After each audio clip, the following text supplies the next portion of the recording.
Kang Ho was drinking his morning coffee when the message arrived. The red light on his desk started flashing, which meant only one thing: emergency transmission from the Galactic Council. He set down his cup and pressed the button. The hologram that appeared made his stomach drop. It was Speaker Vorthak himself, the leader of the council. His gray skin looked darker than usual, and his 4 eyes were cold. "Ambassador Kang Ho of Earth," Vorthak's voice filled the room. "By order of the Galactic Council, you and your delegation are commanded to appear before an emergency session. The charges are serious. Humanity stands accused of breaking the non-interference directive, advancing technology without permission, and threatening galactic peace." The message ended. Kang Ho sat in silence for a moment, then called for Minji. She arrived within minutes, her tablet already in hand. Minji had been his aide for 5 years now. She was smart, careful, and always prepared. Today, she looked worried. "How bad is it?" Kang Ho asked. Minji pulled up the official documents on her tablet. 3 separate complaints have been filed. The nautiloids from Kepler 442b claim we violated their territorial waters. The resonants say we developed sonic weapons that hurt their people. And the collective— She paused. "The collective says we used biological warfare against their hive worlds." Kang Ho almost laughed, but it wasn't funny. "Biological warfare? They mean the probiotics." "Yes, sir. They're calling it an attack on their natural biology. The probiotics had saved millions of collective lives. A plague had been killing their young for decades. Human scientists had developed helpful bacteria that could fight the disease. It had worked perfectly. Now the collective was calling it an attack." Minji continued reading. "The council session is in 3 days. All major species will attend. They want a full explanation of human activities in the last 10 years. Kang Ho stood up and walked to the window. Outside, he could see the busy streets of Nexus Prime. Beings from hundreds of different worlds walked together, traded together, lived together. Humans had helped build this peace. Now that same peace was being used against them. "Call Junho and Hana," he said. "We need a full briefing." An hour later, they sat around the conference table. Junho was the military liaison, a calm man who had served in the human space force for 20 years. Hana was their best xenobiologist, the one who had actually helped develop the treatments that were now being called crimes. "Let's go through each charge," Kang Ho said. Junho opened the first file. "The nautiloids. They say we sent submarines into their sacred waters without permission. What really happened was their ocean was dying. Pollution from their own factories was killing all the fish. We offered to help clean it up." "And they said yes," Minji added. "We have the signed agreements." "But the council doesn't care about agreements," Hana said quietly. "They care about the result. We didn't just clean their ocean. We taught them how to keep it clean.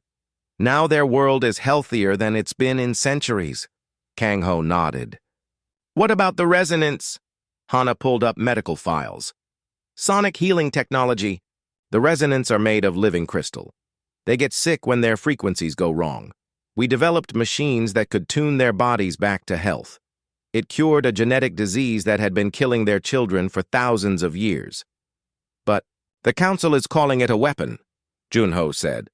"Because the same technology could be used to hurt them if we wanted to." "Which we never did," Hana said firmly.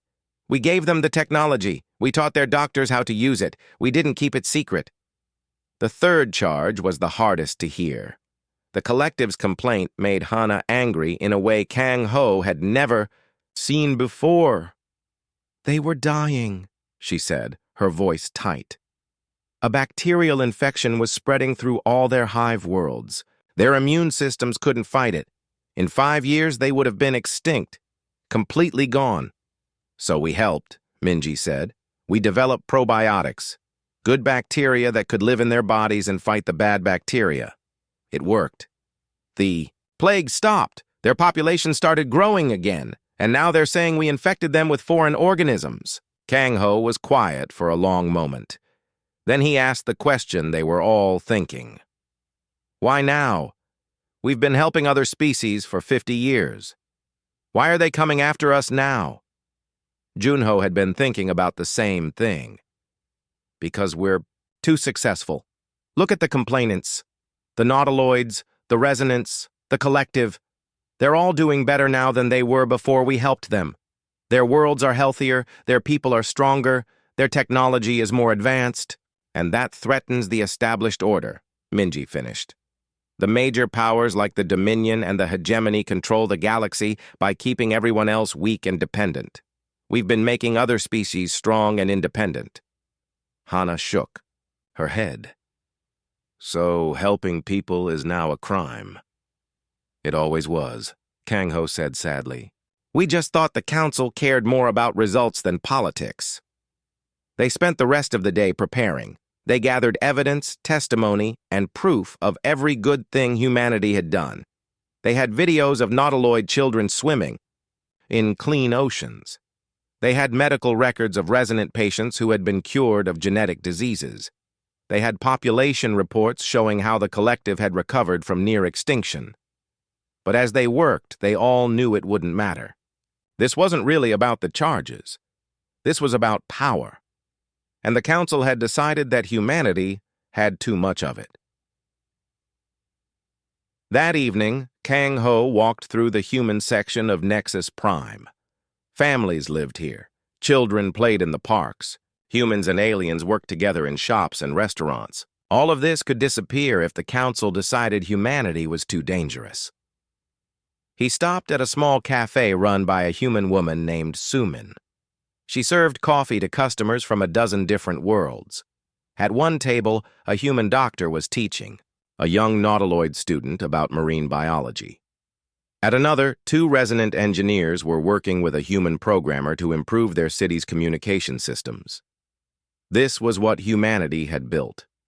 Not conquest, not domination, but cooperation. They had taken their greatest strength, the ability to understand and help others, and used it to make the galaxy a better place. And now the galaxy wanted to punish them for it. Kang Ho ordered a coffee and sat down to think. In 2 days, he would stand before the Galactic Council and try to defend his species. He would present evidence and arguments and hope that reason would win. But deep in his heart, he already knew how this would end. The council had made up its mind before the charges were even filed. Humanity would be found guilty, not of the crimes they were accused of, but of the crime of being too helpful, too generous, too willing to share their knowledge and resources. The next morning, Kang Ho received messages from across the galaxy. Some were from species that supported humanity, though most of them were too afraid to say so publicly. Others were from the major powers, making it clear that humanity's time was coming to an end. But the message that hurt the most came from Earth itself. The government was ordering him to cooperate fully with the Council's investigation. They didn't want to fight. They wanted to find a peaceful solution. Kang Ho looked at his team, Minji with her careful preparations, Junho with his quiet strength, Hana with her passionate belief in helping others. They were good people who had spent their lives making the galaxy better, and soon they would all be going home in defeat. The council chamber waited. The trial would begin tomorrow, and humanity would learn the hardest lesson of all, that no good deed goes unpunished when it threatens those in power. The council chamber was huge. Kang Ho had been here many times before, but today it felt different, more threatening. 200 species were represented here, sitting in curved rows that rose up like an ancient amphitheater. At the center sat the 5 most powerful species in the galaxy. Speaker Vorthak stood at the main podium. His gray skin looked almost black under the harsh lights. Behind him, a massive screen showed the seal of the Galactic Council, a circle of stars representing unity and peace. Today, that symbol felt like a mockery. "We gather today," Vorthak began, his voice echoing through the chamber, "to address a threat to galactic stability. Humanity has violated the most sacred laws that Keep our civilization safe. Kang Ho sat in the defendants section with his team. Minji had her tablet ready, recording everything. Junho remained perfectly still, his military training showing. Hana looked angry, but she kept quiet. The first witness was Admiral Theron, of the Nautiloid Empire. His blue skin shimmered as he approached the witness stand. Water dripped from his breathing apparatus as he spoke. Humanity invaded our sacred waters, Theron said. They sent machines into areas forbidden to outsiders for 10,000 years. They poisoned our seas with chemicals and foreign organisms. Kang Ho wanted to stand up and shout. The Nautiloid oceans had been dying. Their own pollution was killing everything. Humanity had cleaned the water and brought life back to dead seas. But he stayed quiet and let the Admiral continue. Before the humans came, our oceans were pure. Now they are filled with alien bacteria and strange chemicals. Our children swim in contaminated water, breathing poison that the humans call clean. The chamber murmured. Many species nodded in agreement. Kang Ho noticed that most of the support came from the major powers, while the smaller species stayed silent. Next came Dr. Christine of the Resonant Collective. Her crystal body rang like a bell as she moved to the witness stand. Light passed through her transparent form in beautiful patterns. The humans created weapons disguised as medicine, she said, her voice like wind chimes. They claimed to heal our children, but they gave us machines that could shatter our bodies with sound. Hana gripped her chair so hard her knuckles turned white. The sonic healing devices had saved thousands of resonant children. A genetic defect had been making their crystal bodies crack and break. The human machines had learned to sing at exactly the right frequency to heal those cracks. These healing devices can be turned into weapons at any moment, Dr. Christine continued. The humans have given us tools of our own destruction and called it kindness. More murmurs from the chamber. Fear was spreading. That was the point. Kang Ho realized. The council wasn't interested in truth. They wanted the other species to be afraid of humanity. The worst testimony came from Hive Mind Omega-7 of the Collective. The insectoid being stood 9 feet tall, its 4 arms moving in complex patterns as it spoke. Its compound eyes reflected the chamber lights like black mirrors. The humans committed biological warfare against our people. It buzzed. They introduced foreign organisms into our bodies without consent. These alien bacteria have changed our fundamental biology. Kang Ho's heart broke. The collective had been dying. A plague had been spreading through their hive worlds, killing millions. The human-developed probiotics had stopped the plague and saved the entire species from extinction. Our young are no longer pure collective, the hive mind continued. They carry human bacteria in their bodies. We are no longer ourselves. We have been infected with alien life. The chamber erupted. Some species cheered, others looked horrified. The major powers looked satisfied. They had wanted this reaction. When the testimonies ended, Vorthak called for the evidence presentation. Holographic displays filled the air above the chamber. Star maps showed human expansion across 37 worlds. Technology trees showed rapid advancement in human science. Population charts showed growing human influence throughout the galaxy. In 50 years, Vorthak announced, humanity has spread farther and faster than any species in galactic history. They have interfered with the natural development of dozens of civilizations. They have shared advanced technology without council approval. They have disrupted the careful balance that has kept our galaxy peaceful for millennia. The displays changed to show human settlements, human research stations, human trading posts. It looked like an invasion when presented this way, even though every single human presence had been invited by local governments. Most dangerous of all, Vorthak continued, they have made other species dependent on human knowledge and human help. This creates instability. When species become too reliant on outside assistance, they lose their independence and their identity. Kang Ho finally understood. This wasn't about the non-interference directive or illegal technology. This was about the Council's power structure. The major species controlled the galaxy by keeping everyone else weak and dependent on them. Humanity had been making other species strong and independent, which threatened that control. Finally, it was time for humanity's defense. Kang Ho stood and walked to the witness stand. The chamber fell silent. 200 alien faces looked down at him, most of them already convinced he was guilty. "Honored Council," he began, "I will not deny the charges against my species. We did enter nautiloid waters. We did develop sonic technology for the resonance. We did introduce bacteria into collective biology." Surprised murmurs echoed through the chamber. Many had expected him to deny everything. "But let me tell you why we did these things," Kang Ho continued. "We entered nautiloid waters because they were dying. Industrial pollution had killed 90% of marine life on their homeworld. The nautiloid government asked for our help. We cleaned their oceans and taught them how to keep them clean." He gestured to the evidence screen. "We can show you the before and after images. Dead seas, brought back to life. Extinct species that are swimming again. Nautiloid children who can breathe clean water for the first time in generations." The screen showed underwater footage from the nautiloid homeworld. Beautiful coral reefs, schools of colorful fish, clear blue water. In the corner was a timestamp, showing the date, after human intervention. "We developed sonic technology for the resonance because their children were dying of a genetic disease.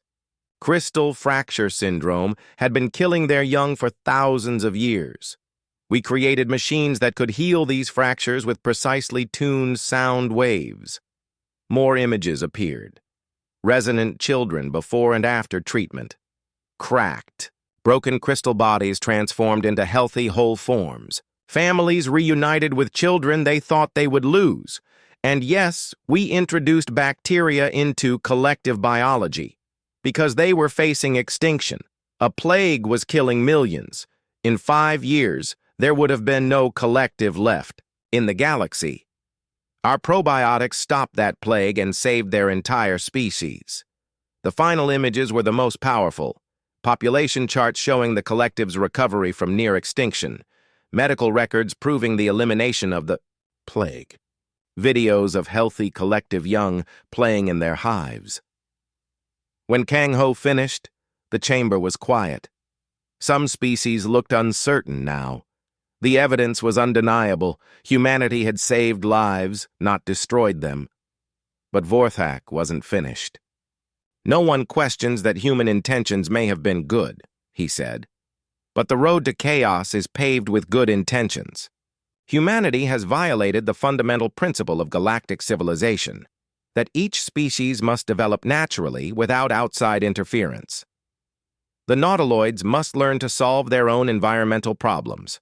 The resonants must find their own cures for genetic diseases. The collective must face their own plagues and either survive or perish according to natural law." Kang Ho felt sick. Natural law. They were talking about letting entire species die to preserve some abstract principle. "Furthermore," Vorthak continued, "humanity's rapid expansion and technological advancement threatens the stability that has kept our galaxy peaceful for thousands of years. Their influence grows too quickly. Their reach extends too far." Counselor Draken of the hegemony stood next. His reptilian features were cold and calculating. "The evidence is clear. Humanity is a destabilizing force. Their pattern of interference and expansion cannot be allowed to continue." The vote was called. One by one, the major powers voted guilty. The Dominion, the hegemony, the Synthesis, the Federation, the Commonwealth, all guilty votes. Then came the smaller species. Many of them owed their lives to human help, but they were too afraid to vote against the major powers. One by one, they voted guilty or abstained. When it was over, the verdict was unanimous among those who dared to vote. Guilty on all charges. Vorthak announced the sentence. Humanity will be quarantined to their home system. All human settlements outside Sol must be evacuated within 90 standard days. All human technology shared with other species must be removed or destroyed. Any species found harboring human knowledge after the deadline will face similar sanctions. Kang Ho listened to the sentence with growing amazement. They weren't just banishing humanity. They were trying to erase every good thing humans had ever done. As the session ended and species began filing out, Kang Ho noticed something. Many of the smaller species, the ones humanity had helped, weren't celebrating.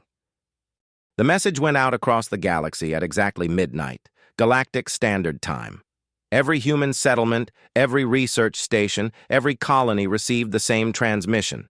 Hana had written it herself, keeping it simple and clear.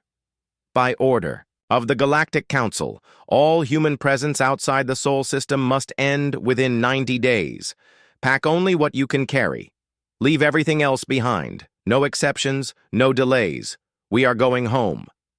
On 37 worlds, humans stopped what they were doing and stared at their screens. Some cried, others got angry. A few tried to argue or find legal ways around the order, but most just nodded sadly and started packing. Hana stood in the command center on Nexus Prime, watching the responses come in. Each world reported the same thing. Humans were cooperating fully with the evacuation order. No resistance, no protests, no demands for more time. Kepler 442b reporting, came a voice from the ocean world. All 15,000 residents have been notified. The Nautiloid government is requesting a meeting to discuss transition procedures. New Geneva colony responding, said another voice. 8,000 humans ready for evacuation. The Verdan Council wants to know who will maintain the atmospheric processors after we leave. Mining Station Epsilon 7 checking in. 1,200 miners and engineers packing up.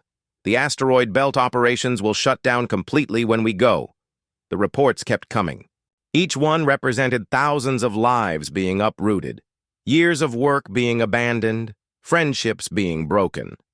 But the humans did what they were told to do. Junho coordinated the evacuation fleet. He had ships coming from across human space, massive cargo vessels that could carry entire populations back to Earth. The logistics were incredible, moving over 500,000 people and their belongings across hundreds of light years in just 90 days. The transport schedules are tight, he told Kang Ho during one of their daily briefings. But we can do it. The question is what happens to everything we leave behind. That was the real problem. Humans hadn't just lived on these worlds. They had built them. They had designed cities, created industries, developed agriculture, established medical centers. When they left, these systems would collapse. Minji had been studying the economic reports. The Kepler 442b ocean cleanup system needs constant maintenance. Without human technicians, it will fail within 6 months. The waters will start getting polluted again. The resonant healing centers depend on human-built sonic equipment, Hana added. The local doctors know how to use the machines, but they don't know how to repair them. When the equipment breaks down, children will start dying again. And the collective's probiotic production facilities, Kang Ho said quietly. They were designed by human scientists. Without ongoing research and development, the bacteria will eventually stop working against new strains of the plague. They all knew what this meant. The Council's order wasn't just banishing humanity.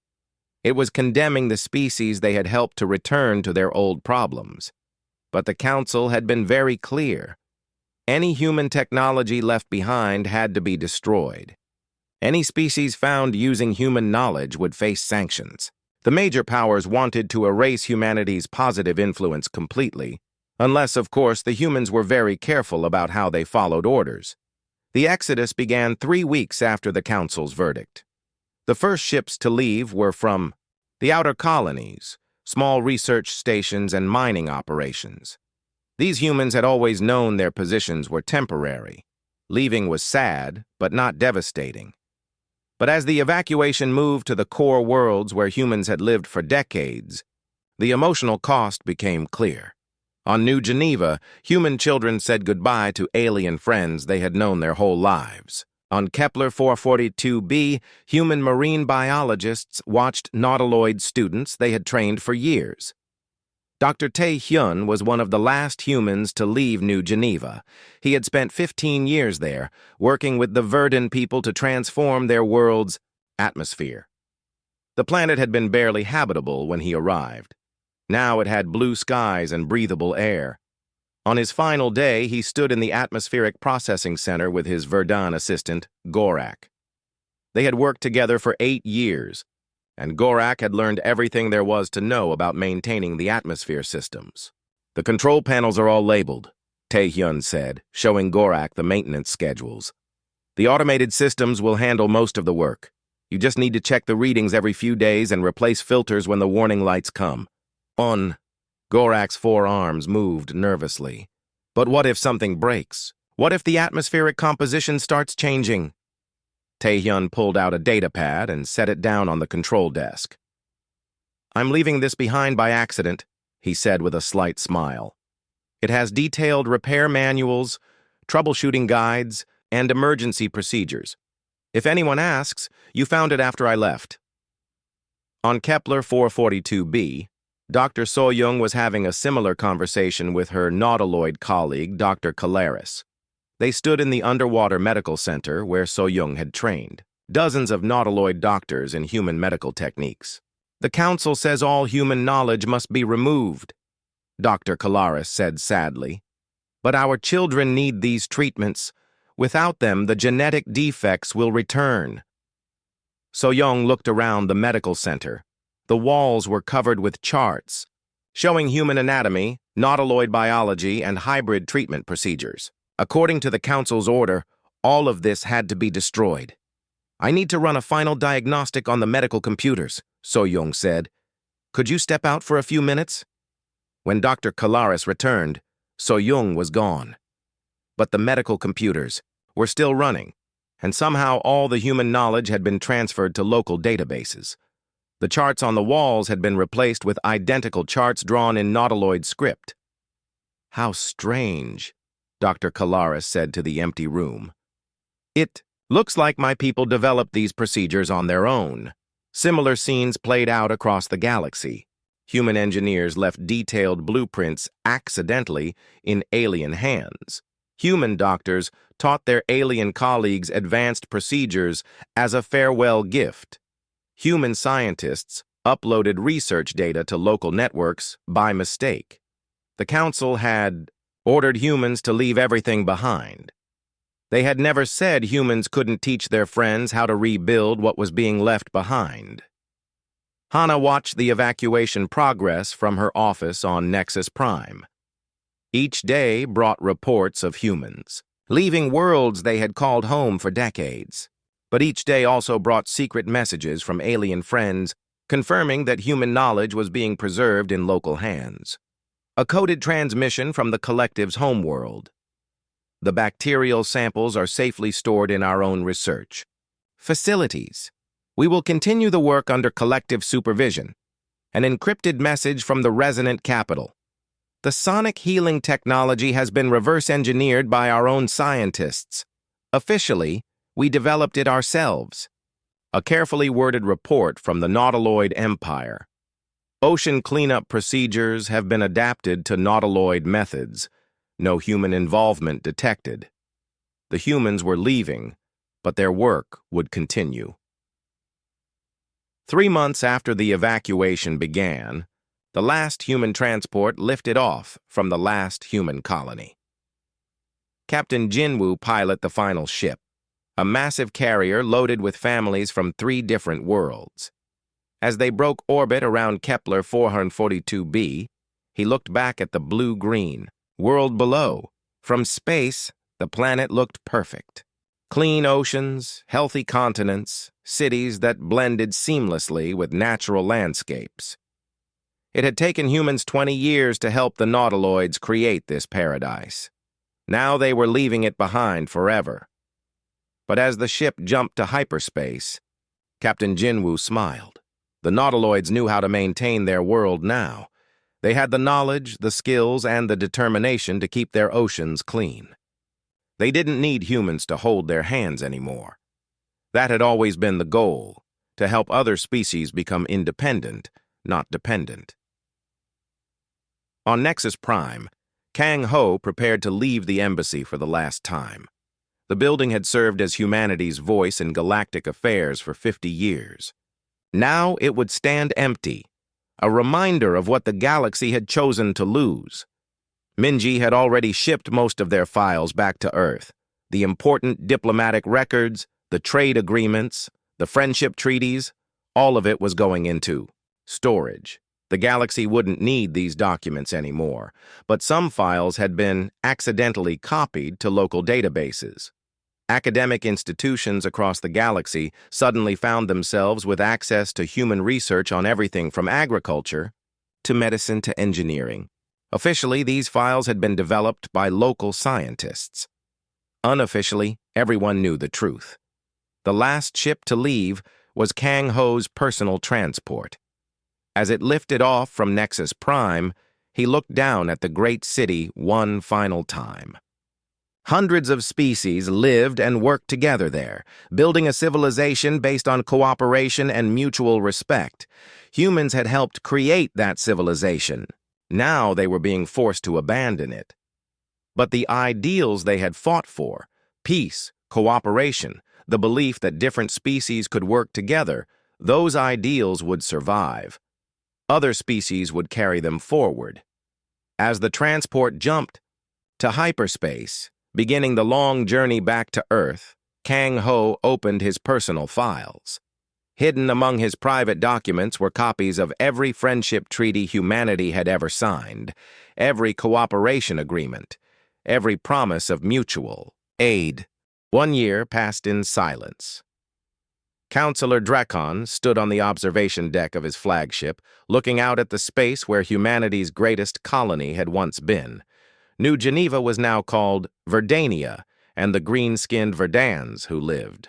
There had renamed everything to remove traces of human influence. But Drekon could still see the human-designed cities, the human-built atmosphere processors, the human-planted forests. "Status report," he commanded. His aide, a nervous young officer named Tykes, pulled up the data. "The Verdan Council reports that atmospheric processing is proceeding normally. No human technology detected. All systems appear to be of local design." Dracon's reptilian features showed satisfaction. "Good. And the other former human worlds?" Kepler 442b shows stable ocean conditions. The Nautiloids claim their cleanup systems are traditional technology, just recently improved. The resonant homeworld reports normal medical operations using indigenous sonic healing methods. Everything was going according to plan. The galaxy was returning to its natural state, with each species developing independently. The dangerous period of human interference was over, but Drekon felt uneasy. Something was wrong, though he couldn't identify what. The first sign of trouble came from an unexpected source. Dr. Yuna had been a human doctor working with the Nautiloid Medical Consortium before the evacuation. Now she lived quietly on Earth, running a small clinic in Seoul. She shouldn't have been able to contact anyone outside the Sol system, but somehow a message reached Minji. It came through a chain of intermediaries. A Verdan trader who knew a Nautiloid merchant who had a friend in the medical consortium. The message was brief and encrypted. "The children are dying again. The old sickness has returned. We cannot heal them as you taught us. Please help us remember how." Minji stared at the message on her screen. She was working as a translator for the Earth government now, helping process the streams of refugees returning from the galaxy. It was good work, but boring compared to galactic diplomacy. The message meant that something had gone wrong with the ocean cleanup systems on Kepler 442b. Without proper maintenance, the old pollution was returning. And without clean water, Nautiloid. Children were getting sick again, but there was nothing she could do. Earth was quarantined. Any attempt to help would bring council sanctions down on the Nautiloids themselves. She deleted the message and tried to forget about it. More messages arrived over the following weeks. They came through different channels, from different worlds, but they all said the same thing. The systems humans had left behind were failing. On the resonant homeworld, the sonic healing equipment was breaking down. Local technicians could operate the machines but couldn't repair them when they malfunctioned. Children with crystal fracture syndrome were suffering again. On collective worlds, new strains of plague were appearing. The probiotics humans had developed were becoming less effective. Without ongoing research and development, the bacteria couldn't adapt to fight new diseases. The carefully hidden human knowledge was still there, but it wasn't enough. The alien species had learned to use human technology, but they hadn't learned to innovate and improve it. They could maintain the systems for a while, but eventually everything would break down. Hana received the most heartbreaking message. It came from her former assistant, a young collective researcher named Worker Prime Alpha 7. The collective didn't use individual names, but Hana had always called this one 7. Dr. Hana, the message said, the bacterial cultures are failing. We have followed all procedures exactly as you taught us, but the probiotics are becoming weaker. The plague is returning to our outer hive worlds. Our people are beginning to die again. We do not know what we are doing wrong. Hana wanted to scream. She knew exactly what was wrong. The probiotics needed constant genetic modification to stay effective against evolving plague strains. It was delicate work that required years of training and sophisticated equipment. The collective had the equipment, but they didn't have the deep understanding needed to use it properly. She started to write a response, then stopped. Any communication with former human colonies would be detected by council monitoring systems. If the collective was caught receiving human help, they would face the same sanctions humanity had received. So she deleted the message and went back to her work, cataloging Earth's remaining biological samples. But the messages kept coming. Each one brought news of another system failing, another crisis developing, another population beginning to suffer. The Verdan atmospheric processors were producing irregular results. The carefully balanced gas mixture that made their world habitable was becoming unstable. Without human technicians to fine-tune the systems, New Geneva's beautiful blue skies were slowly fading back to the poisonous brown atmosphere of the past. The nautiloid ocean cleanup systems were clogged with algae that the automated filters couldn't handle. Without regular maintenance updates, the machines couldn't adapt to seasonal changes. Fish were dying again, and the sacred waters were turning murky. Worst of all, the messages were getting desperate. Alien friends who had worked alongside humans for decades were watching their worlds slowly deteriorate. They knew how to fix the problems. They had human knowledge and human training, but they couldn't implement solutions without risking council punishment. Kang Ho read every message that made it through the communication networks. He was living in a small apartment in Seoul now, officially retired from diplomatic service. But he still had contacts throughout the galaxy, and they were all telling him the same thing. The galaxy was falling apart. 3 years after the quarantine began, the economic reports were undeniable. Galactic trade was down 30%. Technological advancement had slowed to a crawl. Several species were facing humanitarian crises that they couldn't solve on their own. And then came the message that changed everything. It arrived through official diplomatic channels, marked with the highest priority codes. Kang Ho almost didn't believe it when he saw the sender's name, Speaker Vorthak himself. The message was simple. Request urgent meeting to discuss modification of quarantine terms. Kang Ho sat in his small kitchen, drinking coffee and reading the message over and over. The proud Dominion leader who had condemned humanity as a threat to galactic stability was now asking for a meeting, which meant the council was desperate. He sent back a brief reply. Meeting accepted. Will arrive at designated coordinates within standard diplomatic time frame. Then he called Minji, Junho, and Hana. It was time for the team to work together again. The meeting took place on Luna, in a secure diplomatic facility. Vorthak arrived, with a small entourage, but he looked older than Kang Ho remembered. The gray skin was more wrinkled, the 4 eyes seemed tired. "Ambassador Kang Ho," Vorthak said formally. "Thank you for agreeing to this meeting." "Speaker Vorthak," Kang Ho replied with equal formality. "How can humanity be of service?" Vorthak seemed uncomfortable with the question. For several minutes he talked around the issue. He mentioned galactic stability, economic concerns, and the need for careful diplomacy, but eventually he got to the point. "The Council has reconsidered some aspects of the quarantine order," he said carefully. "We believe that limited human participation in galactic affairs might be beneficial." Kang Ho said nothing. He just waited.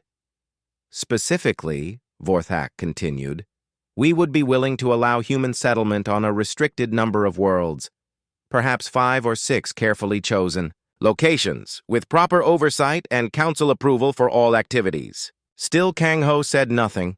Human research could also resume, under strict guidelines.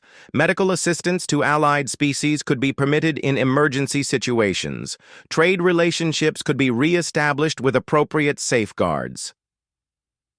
Vorthak paused, clearly expecting some kind of response. When none came, he added, "The Council is prepared to be quite generous in modifying the terms of humanity's quarantine." Finally, Kang Ho spoke. "I appreciate the Council's reconsideration of their previous decision. This is a significant gesture that requires careful consideration." "Of course," Vorthak said, looking relieved. "Take all the time you need. Though I should mention that some situations are becoming quite urgent. The Nautiloid Empire has requested immediate medical assistance.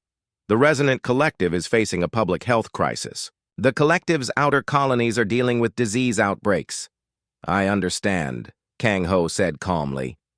"We will discuss the Council's proposal and provide a response in due time." "How much time do you think you might need?" Vorthak asked. Kang Ho pretended to consider the question. 90 days should be sufficient." Vorthak's expression tightened. 90 days. The exact amount of time the Council had given humanity to evacuate the galaxy. "I see," he said quietly.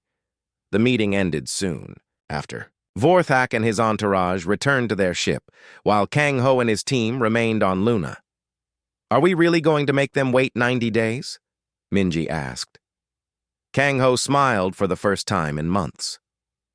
"We're going to discuss their proposal very carefully. These are important decisions that can't be rushed, but they all knew what the answer would be. The galaxy had demanded that humanity leave them alone. Humanity had simply taken them at their word. Now the galaxy was learning the difference between being feared and being needed. 89 days had passed since the meeting on Luna. Kang Ho stood in his apartment in Seoul, looking out at the city below. Hover cars moved between buildings that reached toward the clouds. Children played in parks while their parents worked, in offices and shops. Earth was thriving, even in isolation. His tablet chimed with an incoming message. It was Minji, sending him the final draft of their response to the Council's proposal. The document was polite, professional, and devastating in its kindness. The government of Earth appreciates the Galactic Council's generous offer to modify the terms of humanity's quarantine, it began. After careful consideration, we must respectfully decline to resume our previous role in galactic affairs. The letter went on to explain humanity's position with calm logic.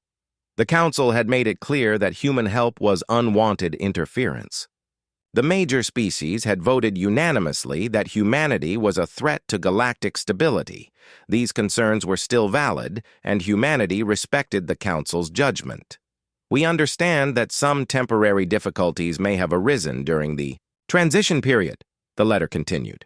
However, we have full confidence that each species will develop solutions appropriate to their own needs and capabilities. This is, after all, what the Council determined was best for galactic civilization. It was a masterpiece of diplomatic language. Every word was polite and respectful, Every sentence acknowledged the Council's wisdom and authority, and every paragraph made it clear that humanity was never coming back. The message would be delivered. Exactly 90 days after Vorthak's request, down to the minute, Kang Ho's door chimed. He opened it to find Junho, Hana, and Minji standing in the hallway. They had been meeting regularly over the past 3 months, officially to discuss the Council's proposal. Unofficially, they had been watching the galaxy tear itself apart. Ziachin, latest reports are in, Junho said as they settled around Kang Ho's small table. It's not good. The Nautiloid Empire was facing its worst health crisis in a century. Without proper ocean maintenance, pollution was returning to their homeworld. Fish populations were crashing, water quality was declining, and children were getting sick from swimming in contaminated seas. The Resonant Collective had closed half their medical centers. The sonic healing equipment was breaking down faster than local technicians could repair it. Children with crystal fracture syndrome were suffering as their bodies developed irreversible damage. Worst of all, the collective's outer colonies were facing complete collapse. New plague strains had evolved that were resistant to the old probiotics. Without human research support, the bacteria couldn't be modified to fight new diseases. Entire hive worlds were being evacuated as infection spread. "How many dead?" Hana asked quietly. Junho checked his tablet. "The collective has lost 14 million people in the last 6 months. The Resonants report 2 million children with untreatable crystal disorders. The Nautiloids..." He paused. "The Nautiloids haven't released casualty figures, but intelligence sources suggest their population is declining rapidly." Minji shook her head. "And the Council is still blaming everyone except themselves." She was right. The official Council position was that these crises proved their original point. Species that had become dependent on human help were now suffering because they hadn't developed their own solutions. This was exactly why the non-interference directive existed. "Vorthak gave another speech yesterday," she continued. "He said the current difficulties are temporary adjustments to natural development patterns. He claimed that species would be stronger once they learned to solve problems independently." Kang Ho had watched that speech. Vorthak spoke with confidence about the wisdom of the Council's decision. But his 4 eyes looked tired and old. He knew the truth, even if he couldn't admit it publicly. The galaxy wasn't becoming stronger, it was dying. "What about the other major powers?" Kang Ho asked. "The hegemony is trying to fill the gaps," Junho reported. "They've sent medical teams to resonant worlds and engineering corps to help with the Nautiloid ocean systems. But they don't have the knowledge or skills to actually fix anything. They're just managing the crisis." "The Synthesis has offered to take over human research projects," Hana added. "But their scientists don't understand the underlying principles. They can copy human procedures, but they can't innovate or adapt them to changing conditions." It was exactly what Kang Ho had expected. The major powers were good at controlling others and maintaining their own dominance. But they had never developed the human talent for understanding different species and finding creative solutions to unique problems. That evening, Kang Ho received a personal message that wasn't part of any official communication. It came from Dr. Kalaris, the Nautiloid doctor who had worked with Dr. So-Young before the evacuation. "My friend," the message began, "I hope this finds you well. I wanted you to know that we tried to follow the procedures Dr. So-Young taught us. We maintained the ocean systems exactly as she showed us. But something has gone wrong, and we don't understand what." The message included technical readings from the ocean monitoring stations. Kang Ho forwarded them to Hana, who analyzed them with growing concern. "The bacterial balance is completely off," she explained. "The cleanup systems work by maintaining specific ratios of different microorganisms. But the ratios have shifted, and now the bacteria are actually making the pollution worse instead of better." "Can it be fixed?" Minji asked. "Easily. It just requires adjusting the bacterial introduction rates and modifying the nutrient supply to favor the right organisms. But it takes understanding the underlying biochemistry, not just following procedures. Kang Ho stared at the data. The solution was simple for anyone with proper training, but the nautiloids had never been taught the theory behind the procedures. They could follow Dr. Soyoung's instructions perfectly, but they couldn't adapt when conditions changed. Similar messages arrived from other worlds.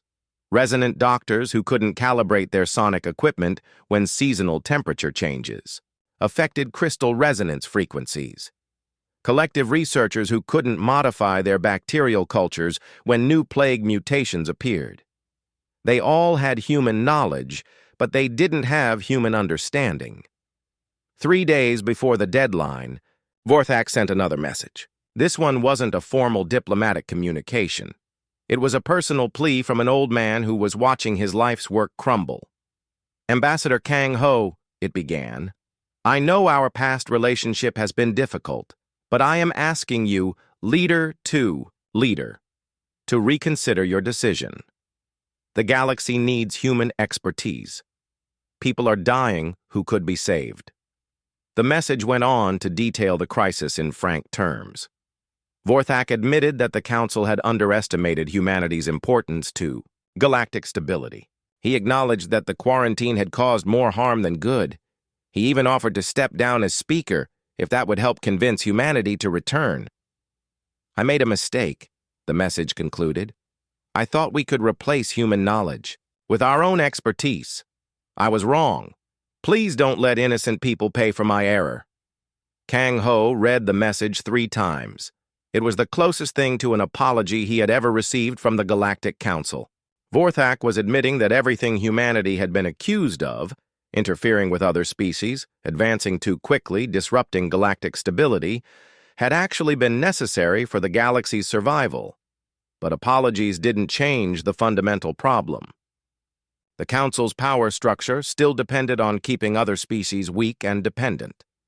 Even if they allowed humanity to return, it would only be as junior partners under Council oversight. The major powers would still control who received help and what kind of assistance was allowed. And the moment humanity started helping too many species or advancing too quickly, the same accusations would return. Human interference, dangerous innovation, threats to galactic stability. The cycle would repeat itself. On the 90th day, exactly 1 year after Vorthak's original request, the human response was delivered to the Galactic Council. The rejection was polite but final. Humanity appreciated the Council's offer but believed that their quarantine to the Sol system was in everyone's best interest. The galaxy had made it clear that human help was unwanted, and humanity respected that decision. We understand that some species are currently facing challenges, the message concluded. However, we have full confidence in the Council's ability to provide appropriate assistance. After all, the Council has repeatedly stated that our interference was harmful and unnecessary. We are simply taking you at your word. The response included a formal withdrawal from all galactic institutions. Humanity was resigning from the Council, ending all diplomatic relationships, and closing all communication channels with alien species. From now on, the Sol system would be completely isolated from galactic affairs. The reaction was immediate and dramatic. Stock markets across the galaxy crashed as investors realized that human technological innovation was gone forever. Medical institutions panicked as they lost access to human research. Trade networks collapsed as human commerce disappeared. But the most telling response came from the smaller species, the ones humanity had helped over the years. They sent desperate messages pleading for reconsideration.